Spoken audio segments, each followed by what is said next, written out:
Harut और Marut कौन थे, बाबुल का कुआं कहाँ है और हारूत और मारूत का जादू किस तरह का था।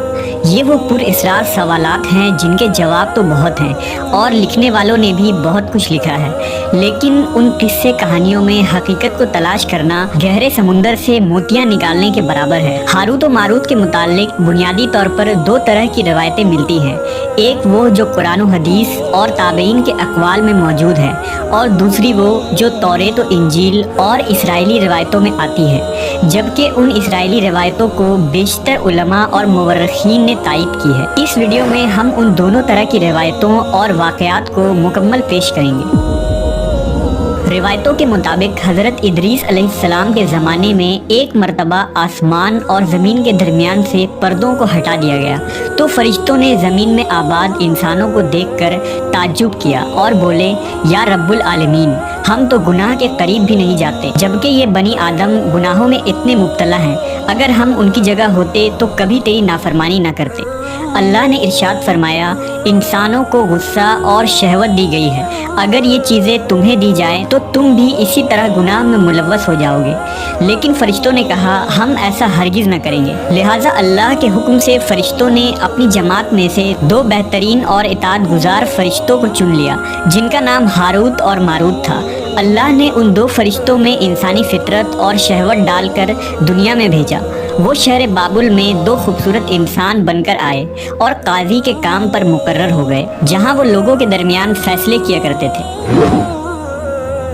एक दिन उनके पास एक औरत अपना मुकदमा लेकर आई और कहा कि उसका शौहर उसे बहुत परेशान करता है। हारूत और मारूत ने जब उस औरत को देखा तो वो उसकी खूबसूरती और हुस्न से मरऊब हो गए और उस पर आशिक हो गए। उन्होंने उस औरत से जिना की ख्वाहिश की तो औरत ने उनसे कहा, तुम्हारी ये ख्वाहिश मैं तभी पूरी करूंगी जब तुम बुत की पूजा करो, शराब पियो या मेरे खाविंद को कत्ल कर दो। हारूत और मारूत ने शराब नोशी को छोटा गुनाह समझकर पी लिया और नशे की मस्ती में दो और कबीरा गुनाह कर बैठे। उस औरत ने उनसे आसमान पर चढ़ने का अमल भी सीख लिया, जिसके जरिया वो आसमान पर जाते थे। जब औरत इस अमल के जरिया आसमान पर गई तो अल्लाह के हुक्म से उसे सितारे की शक्ल में मस्क कर दिया गया। चूँकि उस औरत का नाम जोहरा था, इसलिए वो सैयारा जोहरा कहलाया, जिसे आज वेनस कहते हैं।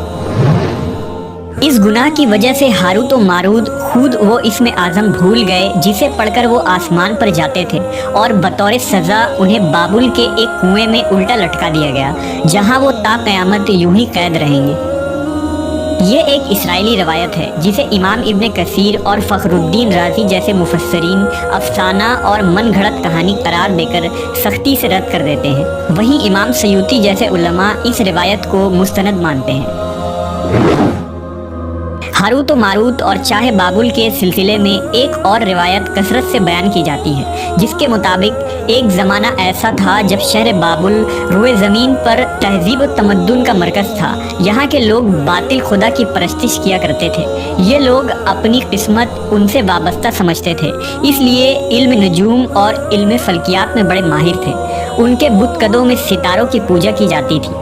ये लोग जादू, तंत्र मंत्र, सिफली को बहुत अहमियत देते और इस इल्म के जरिया मुआशरे में खूब फसाद फैलाते थे। ये लोग तिलिस्म, जादू, तंत्र मंत्र में बहुत आगे बढ़ गए। उनमें बड़े बड़े जादूगर मौजूद थे। उनकी तारीखी किताबों में जगह जगह जादू और तंत्र मंत्र ही नजर आता है। उनका जादू दूर दूर तक मशहूर था। मुख्तसर ये कि उस शहर का बाशिंदा होना ही जादूगर होने की अलामत थी। जब हज़रत सुलेमान अलैहिस्सलाम की हुकूमत आई तो आपने उन लोगों को इस शिरकिया अमल से रोका और उनकी सहर और जादू की किताबों को एक जगह जमा करके अपनी अजीम कुर्सी के नीचे दफन कर दिया, ताकि इस फितना अंगेज़ इल्म का जड़ से खात्मा हो जाए। जब सुलेमान अलैहिस्सलाम की वफ़ात हुई तो शैतान ने उन किताबों को दोबारा खोद कर निकाला और लोगों से कहा कि सुलेमान पैगम्बर नहीं था, बल्कि उन किताबों के ज़रिया हुकूमत किया करता था। लिहाजा हवा में उड़ना, जिन्नात पर काबू और सुलेमान अलैहिस्सलाम के गैर मामूली मुआजिज़ात दरअसल जादू और सिफली का अमल था।